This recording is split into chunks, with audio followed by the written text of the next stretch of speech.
जैसा कि आपने वीडियो का थंबनेल देखा होगा, आज का अपना टॉपिक रहने वाला है वोन टॉप गुणांक। वोन टॉप गुणांक क्या होता है, क्या आप इसके बारे में जानते हैं? अगर नहीं जानते हैं तो इस वीडियो लेक्चर्स में अपन डिटेल्स में पढ़ने वाले हैं वोन टॉप गुणांक को। फर्स्टली अपन डिस्कस करेंगे वोन टॉप गुणांक क्या होता है, इसके अनुप्रयोग, इसको केमिस्ट्री में अपन क्यों पढ़ रहे हैं, क्या इसका काम है।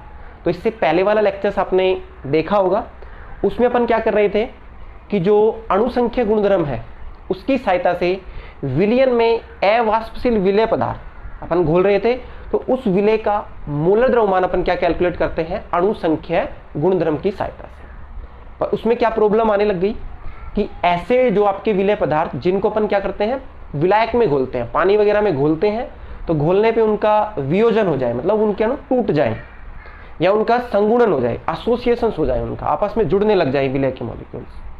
तो उस टाइप के विलेय पदार्थों का अगर अपन क्या कैलकुलेट करते हैं, मोलर द्रव्यमान, किस विधि के सहायता से, अणुसंख्य गुणधर्म की सहायता से। तो वहां पे प्रॉब्लम्स आ रही थी कि उसकी एग्जैक्ट वैल्यू कैलकुलेट नहीं हो पा रही, उसमें कुछ ना कुछ त्रुटि आ रही थी, एरर आ रहा था। तो बस उसी एरर को दूर करने के लिए वोन टॉप नामक साइंटिस्ट ने एक गुणांक इंट्रोड्यूस किया, और आप अनुमान लगाओ कि ये ऐसी वैल्यू उसने बता दी जिस वैल्यू के साथ या जिस वैल्यू को आप अणुसंख्या गुणधर्म वाले जो 4 फॉर्मूले अपन ने ड्राइव किए थे उनमें आप इंट्रोड्यूस कर दो, तो जो वैल्यू कैलकुलेट करते थे अपन, उन सभी की वैल्यू क्या आने लग गई, मोलर द्रव्यमान की एग्जैक्ट। तो ये तो आपको थोड़ा बहुत पता चला होगा कितना डिस्कवरी के हिसाब से भी वोन टॉप गुणांक कितना यूजफुल है। तो 12th बोर्ड में के लिए भी आपका क्या है, 12th बोर्ड जो केमिस्ट्री होगा आपका सब्जेक्ट, उसके लिए भी क्या है, ये एक आपका इंपॉर्टेंट टॉपिक है। तो चलो अपन डिस्कस करते हैं वोन टॉप गुणांक क्या होता है। तो फर्स्टली जैसा कि आपको दिख रहा होगा इसके नेम से ही, वोन टॉप गुणांक, कहीं ना कहीं देखो इसके नेम से आप कुछ आइडिया लगा रहे होगी कि ऐसा नाम क्यों दिया गया। तो सिंपल सा आप ध्यान रखना कि वोन टॉप नामक साइंटिस्ट ने ऐसा कुछ बताया था, तो उसी के सम्मान के लिए अपन यहाँ पे वोन टॉप गुणांक इसको बोल देते हैं ना। और वोन टॉप गुणांक को आई से, स्मॉल आई से क्या करेंगे अपन, रिप्रेजेंट करेंगे। अब एक्चुअल में क्या होता है वोन टॉप गुणांक, कोई आपका विलयन है, विलयन में जो विलेय पदार्थ है, विलयन में विलेय पदार्थ है, उसके वियोजन या संगुणन, एसोसिएशंस की प्रवृत्ति के बारे में ये आइडिया दे देता है। अगर अपन को वोन टॉप गुणांक की वैल्यू पता है तो आप ये बात बता सकते हो। तो आप लिख सकते हो वोन टॉप गुणांक, वोन टॉप गुणांक जो आई है आपका, वोन टॉप गुणांक विलयन में, विलयन में विलेय, विलयन में विलेय, विलेय पदार्थ, विलेय पदार्थ की वियोजन मतलब टूटना, वियोजन या संगुणन की प्रवृत्ति के बारे में, की प्रवृत्ति के बारे में या व्यवहार के बारे में, के बारे में बताता है। आपको आइडिया दे देगा कि जो आप विलयन में या विलायक में जो आप विलेय पदार्थ घोल रहे हो, तो उसका वियोजन होगा या संगुणन होगा या फिर उसका इन दोनों में कुछ नहीं होगा, जैसा वो है वैसा ही रहे। अपन ने देखा वोन टॉप गुणांक क्या बताता है, आपका विलयन में विलेय पदार्थ के वियोजन या संगुणन होने की प्रवृत्ति के बारे में आपको बता देता है। अगर आपके पास क्या है, वोन टॉप गुणांक की वैल्यूज है, इसको कैलकुलेट कैसे करते हैं वो सब इसी लेक्चर्स में अपन कवर करेंगे, तो ध्यान रखो। साथ में देखो एक पॉइंट और ऐड कर सकते हो, तथा जो अणुसंख्य गुणधर्म में दिक्कत आ रही थी ना पहले, इससे पहले लेक्चर्स में अपन ने देखा भी था कि अणुसंख्य गुणधर्म को अपन कैलकुलेट करते थे, उसमें कुछ त्रुटियां आती थी, तथा अणुसंख्य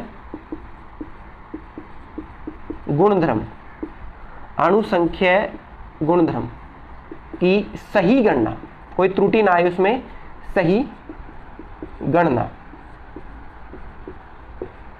करने में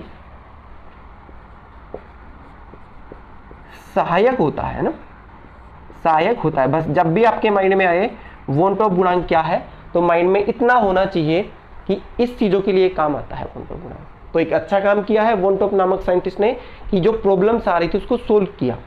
तो देखो ये पॉइंट्स तो अपन को पता चल गया। अब आपको वोन टॉप गुणांक की वैल्यूज देख के, ये इंपॉर्टेंट है बोर्ड एग्जाम के हिसाब से, वोन टॉप गुणांक आई की वैल्यू आपको दे देगा। उस आई की वैल्यू को आप ऑब्जर्व करके आप बता सकते हो कि इसमें जो विलेय पदार्थ है विलयन में, उसका वियोजन होगा, संगुणन होगा, या इसमें कुछ भी नहीं होगा। जैसा अपन ने डाला उसी तरीके से पार्टिकल्स रहेंगे। तो ध्यान रखना है फर्स्ट पॉइंट, यदि यदि यदि विलेय पदार्थ या ऐसा लिख सकते हो आप, ये कंडीशन हो फर्स्ट कंडीशन से ये है कि आई की वैल्यू क्या हो आपकी, ग्रेटर देन हो 1 से। अगर वॉन टॉप गुणांक का मान 1 से ज़्यादा हो तो इस केस में क्या होगा विलेय पदार्थ के साथ। सेकेंड कंडीशन आपकी ये है, अगर आई की वैल्यू 1 से क्या है, कम है, तो क्या कंडीशंस बनेगी। और थर्ड ये है आपका, आई का मान बराबर किसके है, 1 के, तो क्या रहेगा। ध्यान रखना, यदि वॉन टॉप गुणांक का मान, अभी कैलकुलेट करना बाद में सीखेंगे, पहले ये जान लो, वॉन टॉप गुणांक का मान 1 से ज़्यादा है तो विलेय पदार्थ का क्या होगा आपका, विलेय पदार्थ क्या होगा, वियोजित होगा,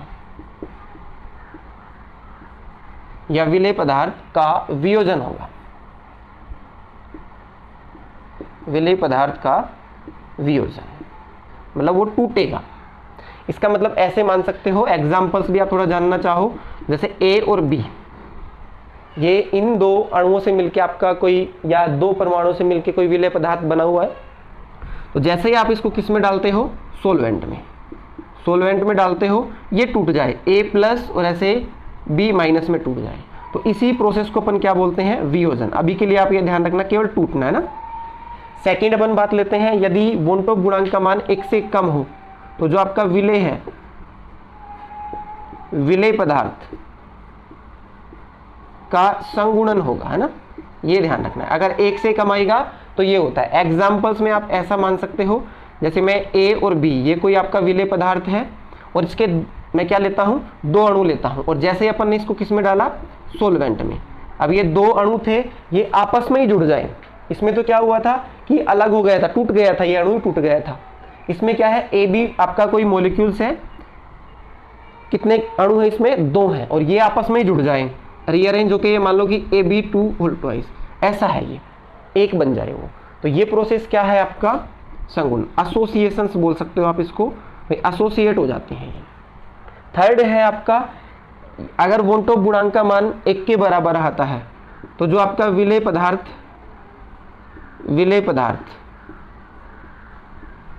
का वियोजन और संयोजन नहीं होता है। ये आपको स्टेटमेंट ध्यान रखने हैं, ये आपसे पूछे जा सकते हैं ना, ये स्टेटमेंट आपको पता होने चाहिए। इसमें आप जैसा मान सकते हो, एग्जांपल्स में थोड़ा सा आइडिया ले सकते हो। ये ए और बी था, अपन ने इसमें डाला, सोलवेंट में इसको घोला, विलयन बनाया, तो ये ए और बी ही बना रहा उसके अंदर। बस यही क्या है आपका वॉन टॉप गुणांक। अब वैल्यू कैलकुलेट करना अपन सीखेंगे वॉन टॉप गुणांक की। क्या सीखेंगे, वैल्यू कैलकुलेट करना, कि वॉन टॉप गुणांक कैसे अपन ज्ञात करते हैं। तो सिंपल सा आप यहाँ पे देखो, वॉन टॉप गुणांक को अपन कैसे कैलकुलेट करते हैं, इसके लिए कुछ फॉर्मूला है। फॉर्मूलाज अपन यहाँ पे यूज करेंगे ना, 2 से 3 अलग अलग फॉर्मूले हैं, तो आप जैसा चाहो कंडीशंस के हिसाब से आप उनको यूज कर सकते हो।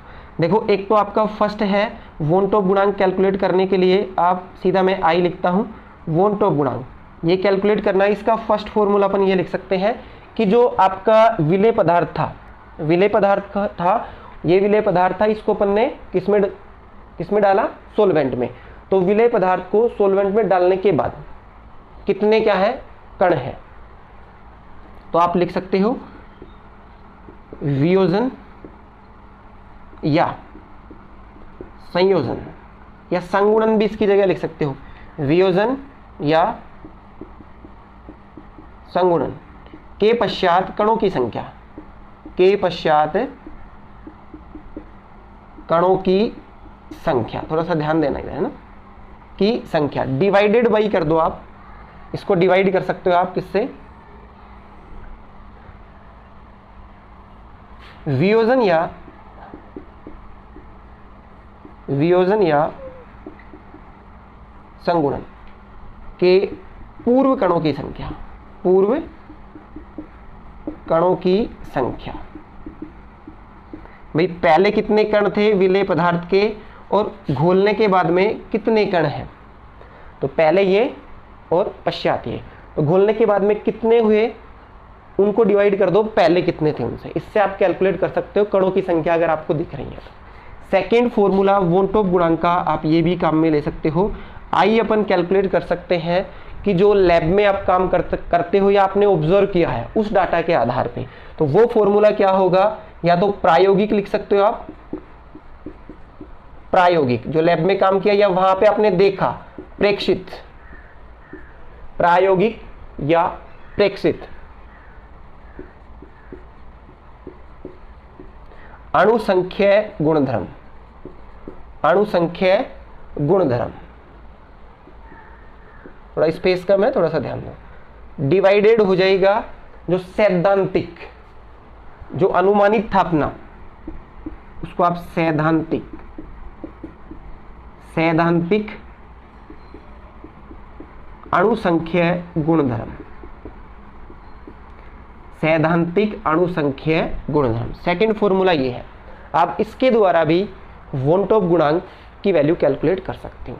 थर्ड, अगर आपको देखो अणुसंख्या गुणधर्म दे रखे हो तो इस हिसाब से कैलकुलेट कर लेना, कणों की संख्या हो तो इस हिसाब से कैलकुलेट कर लेना।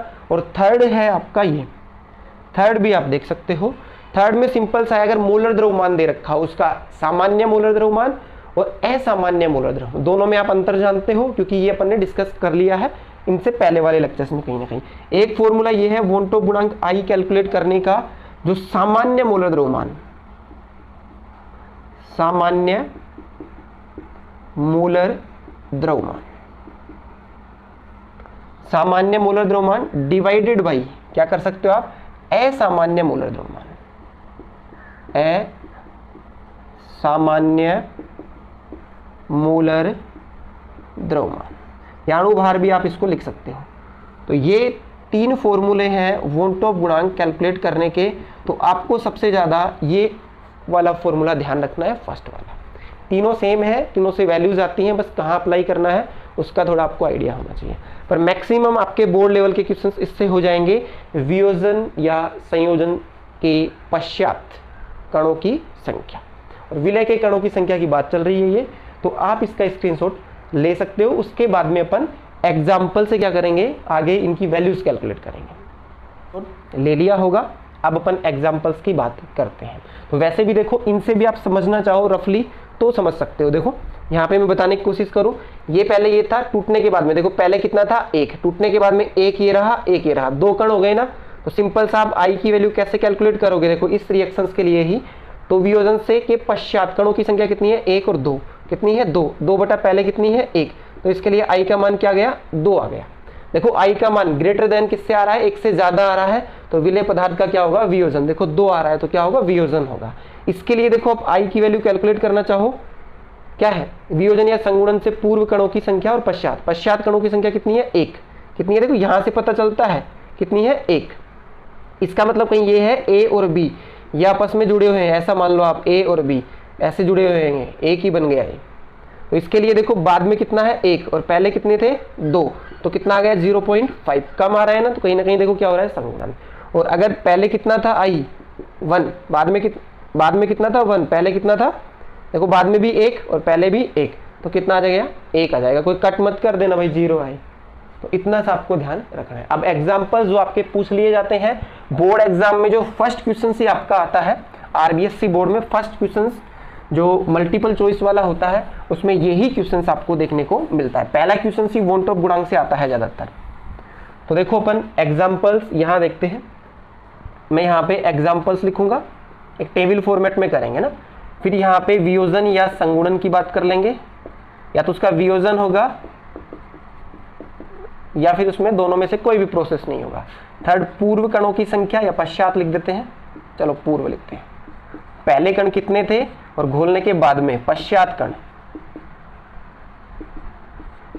कण कितने रहे, और वॉन टॉप गुणांक जो आई का मान है वो क्या रहेगा। तो देखो एग्जाम्पल नंबर फर्स्ट लेते हैं अपन।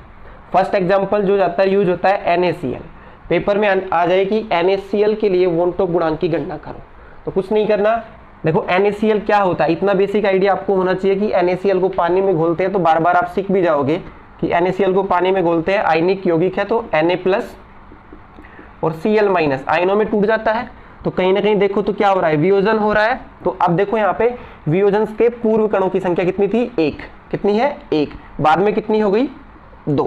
कितनी हो गई, 2। तो वोन टॉप गुणांक कैलकुलेट करोगे आप, आई का मान कैलकुलेट करोगे तो कैसे आ जाएगा, 2/1। तो कितना आ जाएगा, 2। कितनी वैल्यू आ जाएगी, 2 आ जाएगी। ऐसे ही अपन दूसरे एग्जाम्पल्स लें, बस प्रैक्टिस के लिए कर रहे हैं। KCl, KCl को भी आप आयनिक कंपाउंड है, ये कैसे टूटेगा, K+Cl- टूट गया है। तो पहले कितना है, 1, बाद में कितना है, 2। तो आई का मान कितना आ जाएगा आपका, कितना आएगा, 2 आ जाएगा। ऐसे ही अपन थर्ड एग्जाम्पल्स की बात कर ले। ये सारे एग्जाम्पल्स मैं NCERT के ले रहा हूँ। BaCl2 देखो ये कैसे टूटता है, आपने क्रिस क्रॉस फॉर्मूला पढ़ा होगा। तो क्रिस क्रॉस फॉर्मूले में क्या था कि ये जितने होते हैं मल्टीप्लाई, तो इस पर चार्ज आ जाएगा उतना। तो देखो ये है आपका BaCl2, तो कैसे टूटेगा, इस पे +2 और यहाँ पे कितने आएंगे, 2Cl-। ध्यान देना है, देखो वियोजन ही हो रहा है। पहले कणों की संख्या कितनी थी, 1 ही था। बाद में कणों की संख्या कितनी हो गई, 1 तो ये रहा और 2Cl- रहे, तो कितने हैं, 3। तो वोन टॉप गुणांक की वैल्यू कितनी आ जाएगी, देखो 3/1। तो वैल्यू कितनी आएगी आपकी, 3 ही आ जाएगी। ऐसे लिख देता हूँ शॉर्ट में हमने। ऐसे ही अपन बात कर ले फोर्थ, ये आपका ये मान लो कि MgSO4 है, MgSO4, इसकी जगह कैल्शियम भी हो सकता था, MgSO4 है। तो MgSO4 भी क्या होता है, आयनों में टूटेगा, Mg+2 और SO4-2 सल्फेट आयन में। देखो पहले कणों की संख्या 1, बाद में कणों की संख्या 2, तो 2/1, तो कितना आएगा आपका, 2 आ जाएगा। ऐसे ही अपन बात करते हैं, एक एग्जाम्पल्स और ले लेते हैं अपन, वो काम का है। ध्यान देना, सबसे इंपॉर्टेंट एग्जाम्पल्स है ये, इंपॉर्टेंट है ना। जो आपका एसिटिक एसिड है CH3COH, नाम भी ध्यान रखना। एसिटिक एसिड को आप किस में घोल रहे हो, बेंजीन्स में। लिख भी देता हूँ, विलायक कौन ले रहे हो आप यहाँ पे, बेंजीन। ये क्या है आपका, विलायक। एसिटिक एसिड को अगर आप बेंजीन्स में घोलते हो तो ये क्या होता है, इसका एसोसिएशन होता है, मतलब इसके 2 अणु आपस में मिल जाते हैं, किसके द्वारा, हाइड्रोजन बॉन्डिंग के द्वारा, और क्या बना लेते हैं, डाइमर बना लेते हैं, द्विलक बना लेते हैं। यहाँ पे कितना है, देखो पहले कितने हैं, 2, बाद में कितने हैं, 1। तो आई की वैल्यू निकालोगे आप, देखो बाद में कणों की संख्या, पश्चात कणों की संख्या कितनी है, 1, और पहले कितने थे, 2। तो आधा लिख सकते हो या इसी को 0.5। ये क्वेश्चन आपका आया हुआ है, बोर्ड पेपर में आया हुआ है। इसके बाद में और आप 1-2 एग्जाम्पल्स और ले सकते हो। चलो इसी में मैं दोनों का करा देता हूँ। जैसे आपका ग्लूकोज दे रखा हो, क्या है, ग्लूकोज, एक आपका ग्लूकोज है, इसकी जगह शर्करा भी लिख दे तो भी चल जाएगा। एक अपन बात कर लेते हैं यूरिया। इन दोनों का एग्जाम्पल ध्यान रखना है आपको। इनका ना तो वियोजन होता है ना ही संगुणन होता है। ये जैसे मॉलिक्यूल्स होते हैं ना, पहले भी 1 था तो बाद में भी 1 ही रहेगा। पहले ग्लूकोज का 1 अणु तो बाद में भी ग्लूकोज का 1 अणु। यूरिया का पहले 1 अणु था तो बाद में भी 1 अणु। इनका वियोजन या संगुणन नहीं होता है, ये ध्यान देना। तो आई की वैल्यू क्या आती है इनके लिए, 1 आती है। क्या आती है, 1 आती है। तो ये टेबल आपके लिए काम की है, तो पता होना चाहिए। ऐसे कैसे आप इसको नोट कर सकते हो,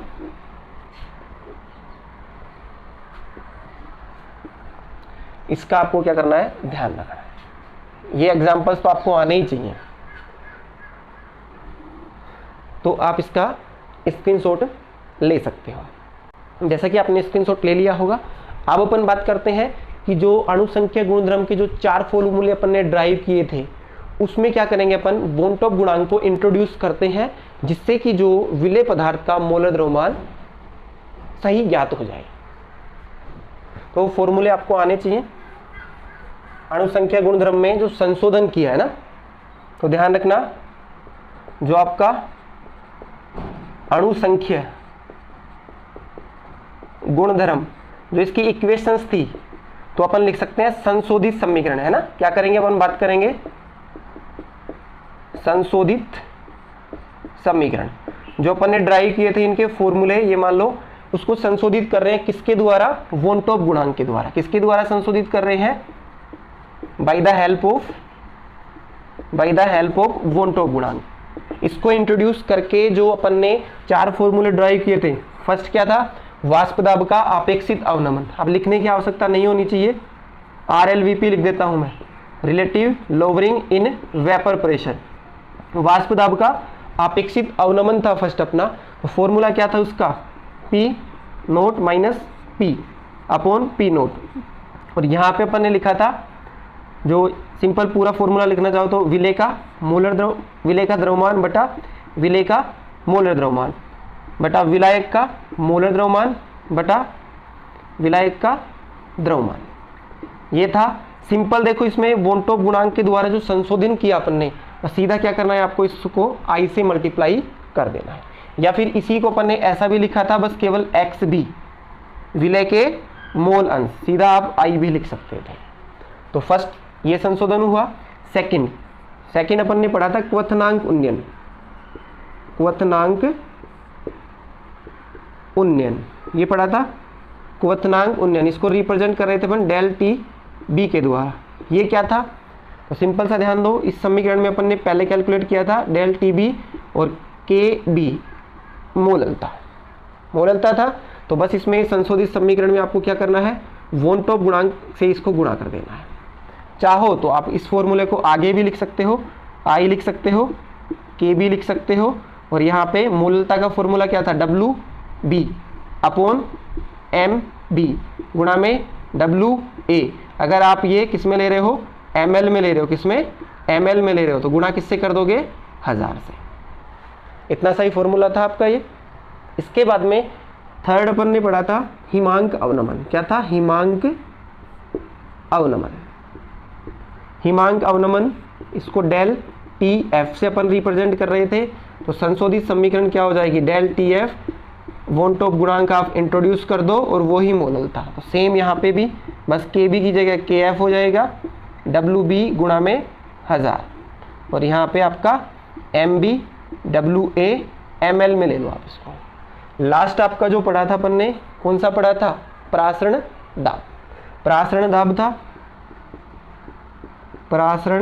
दाब, इसको पाई से रिप्रेजेंट कर रहे थे। तो इसमें भी आप सीधा कर सकते हो CRT, ये संशोधित समीकरण हो गई।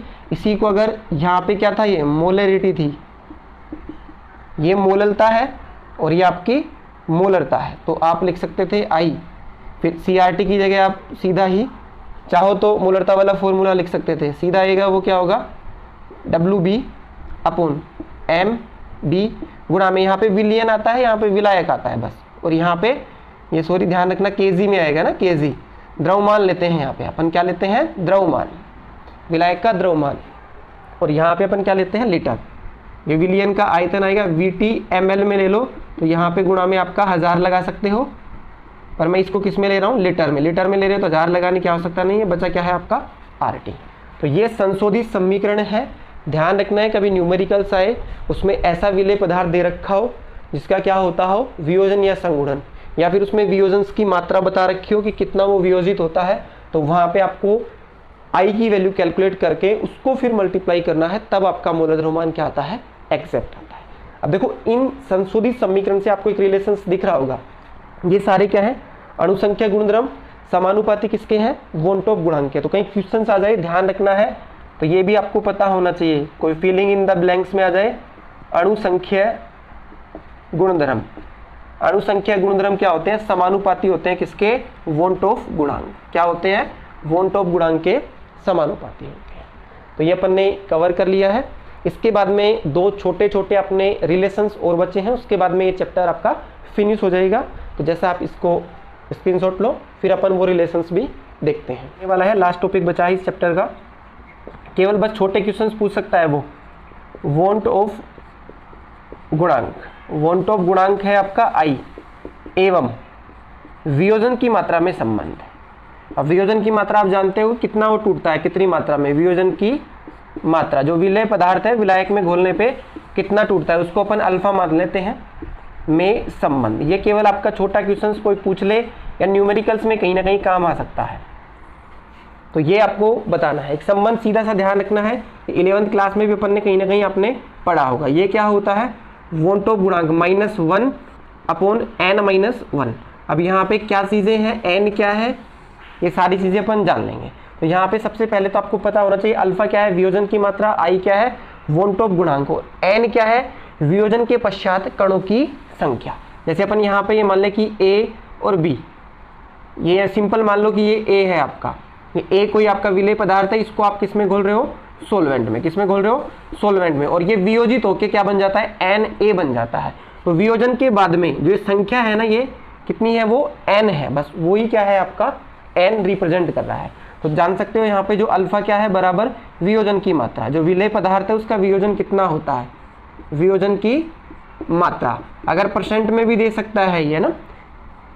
सेकंड है आपका आई आप जानते हो क्या है, वोन टॉप गुणांक, वोन टॉप गुणांक।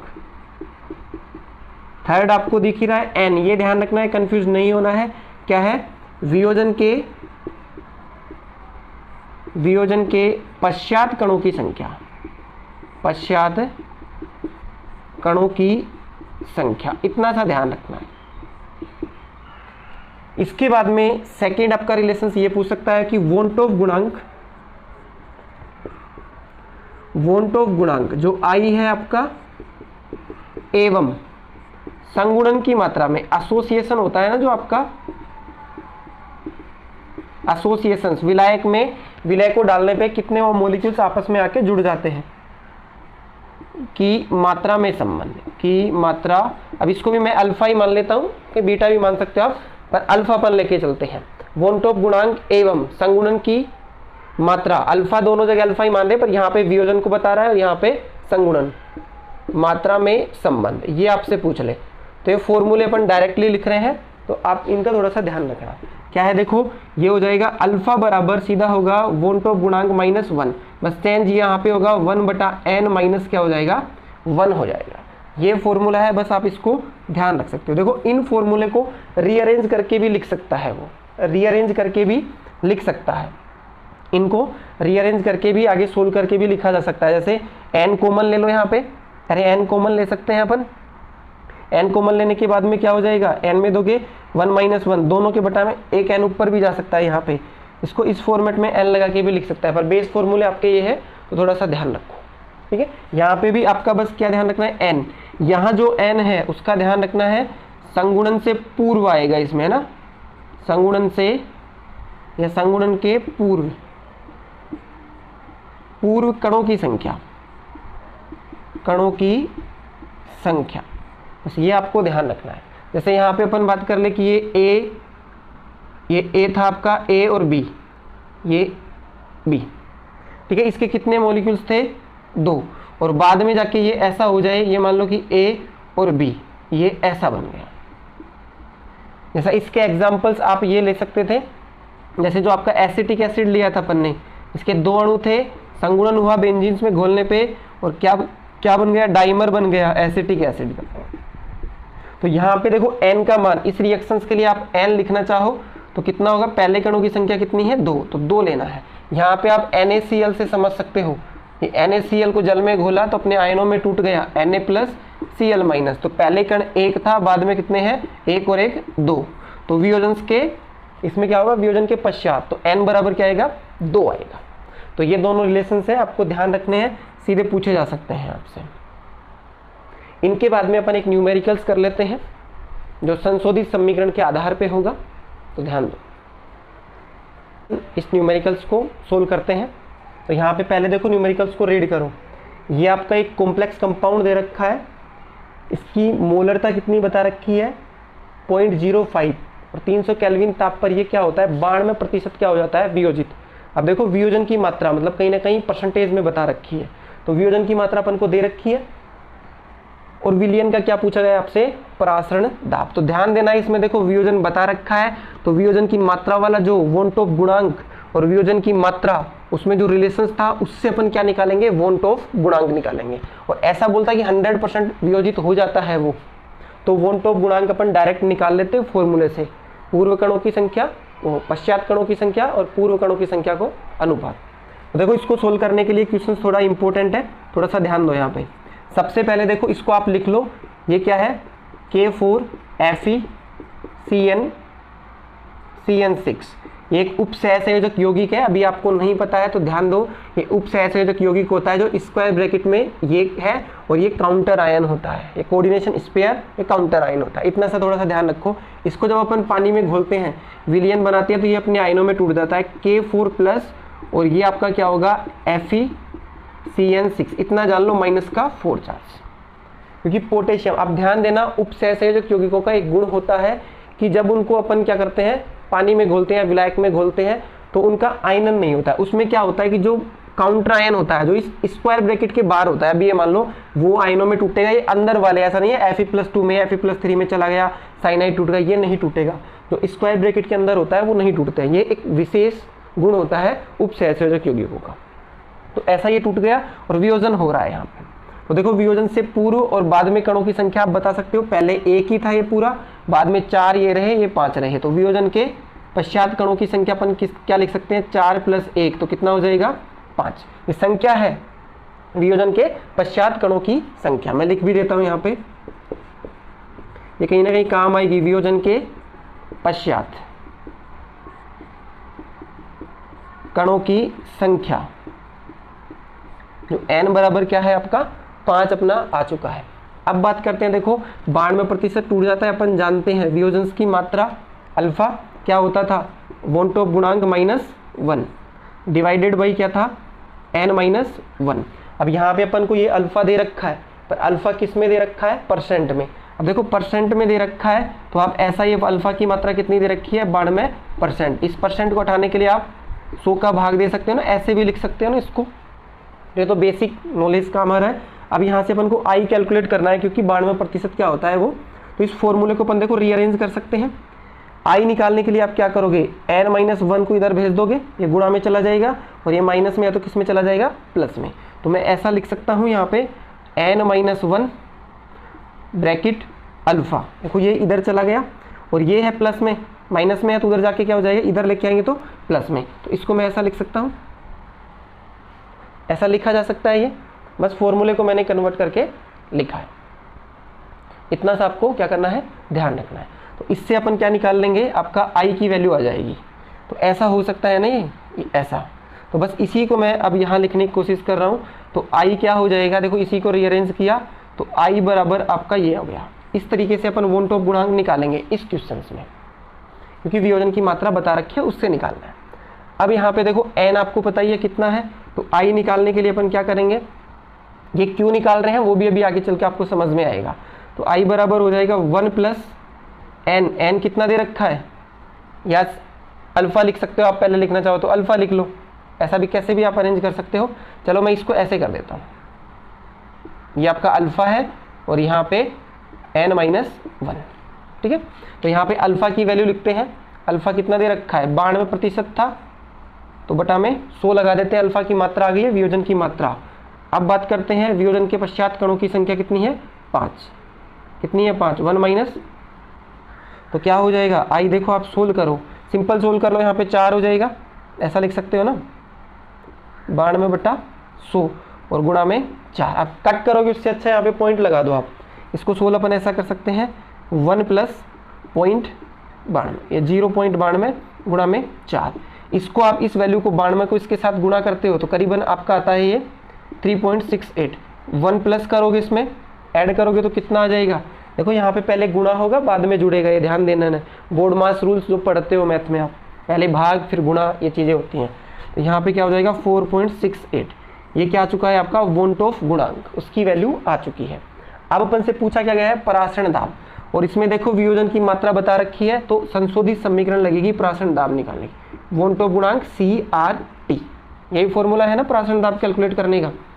तो देखो ये कैसे कैलकुलेट होगा, पाई की वैल्यूज लिख दो, इसमें क्या क्या आएगी, आई आपके पास आ ही चुका है, आई क्या है, कितना है 4.68 गुणा में सांद्रता कितनी दे रखी है 0.05, आर का मान कितना दे रखा है, ATM में दे रखा है ना 0.081, गुणा में टेम्परेचर केल्विन में लेना होता है, आपको बताया था। तो ये है, इसको आप अगर सोल्व करते हो तो सोल्व करके देखो कितना आता है, 5.7 के आसपास कुछ आ रहा है, 5.756, और देखो क्या आएगा ATM में, क्योंकि ATM ही बचता है यूनिट के बाद में, वॉन टॉप गुणांक कोई यूनिट नहीं है, यहाँ पे क्या है, मोलरता। देखो क्या दे रखा है, इसकी यूनिट से भी आप देखना चाहो तो लिख सकते हो। क्या दे रखा है इसका, मोल प्रति लीटर। अरे मोल प्रति लीटर या मोल लीटर इनवर्स ये है। इसके बाद में आर आपका पता ही है क्या है, 0.0821। अब जगह कम है, litre ATM kelvin inverse mole inverse. और आगे क्या है आपका टेम्परेचर, कितना दे रखा है टेम्परेचर, यहाँ लिख देता हूँ मैं 300 केल्विन। वैल्यूज देखो कट कर सकते हो, लीटर इनवर्स से ये लीटर गया, केल्विन से केल्विन इनवर्स गया, मोल है तो मोल से मोल इनवर्स कट गया, बचा क्या है आपका एटीएम। तो किस में आ गई ये वैल्यू, एटीएम में। तो ये अपना न्यूमेरिकल्स था। तो ये सॉल्यूशंस चैप्टर अपना कंप्लीट होता है। बाकी जब रिविजन्स के टाइम में अपन थोड़ा बहुत और कवर कर लेंगे इसको। Thank you for watching.